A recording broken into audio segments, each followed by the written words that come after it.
Madame, monsieur, bonsoir, soyez les bienvenus dans cette édition d'information locale. Depuis le 1er janvier, 7 ports de Cornouailles sont pilotés par un syndicat mixte qui associe le département, la région et les communautés de communes. Une gouvernance unique avec pour objectif la mutualisation des moyens techniques et financiers. Reportage Claire Louet, Stéphane Sauvier. Plonger, nettoyer, réparer. Le syndicat mixte est désormais chargé de l'entretien et du développement des 7 ports de pêche-plaisance Cornouailles hors réparation navale. Synergie des moyens et rapidité d'action. En ce moment, par exemple, d'importants travaux sont réalisés sur les quais du Rosemeur à Douarnenez par une entreprise extérieure et en régie sur la digue principale. On fait des travaux de maçonnerie, on fait des interventions sur tous les équipements, par exemple des remplacements des échelles, des équipements de sécurité qu'il peut y avoir sur les quais.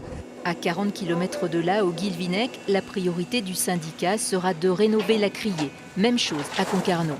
Sur 10 ans, le syndicat mixte devrait injecter 60 millions d'euros pour que la Cornouaille reste la première place de pêche fraîche en France. Cette ambition que nous portons, c'est une mutualisation de nos capacités financières. Pour la première fois, vous avez des intercommunalités qui mettent 700 000 euros par an sur la table, le Conseil régional de Bretagne qui met 1 million d'euros par an sur la table, le Conseil départemental c'est 7,7 millions d'euros par an sur la table. Globalement, c'est 1,8 million d'euros par an sur la table que nous mettons en plus. Donc le syndicat mixte porte une ambition avec des moyens financiers qui sont accrus. Une synergie indispensable car les chantiers ont pris du retard et les attentes des pêcheurs sont grandes. Ce qu'on ne voit pas, c'est la détérioration des criées. Vous voyez bien, la mise aux normes des criées, elle change tous les ans, elle évolue. Et pendant une période, il y a des travaux qui auraient dû être faits qui n'ont pas été faits, faute de financement, faute...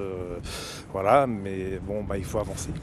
Jouer collectif dans un contexte incertain. La Chambre de commerce garde la concession des ports et s'apprête à réaliser également de gros investissements malgré une flotte et des volumes en baisse.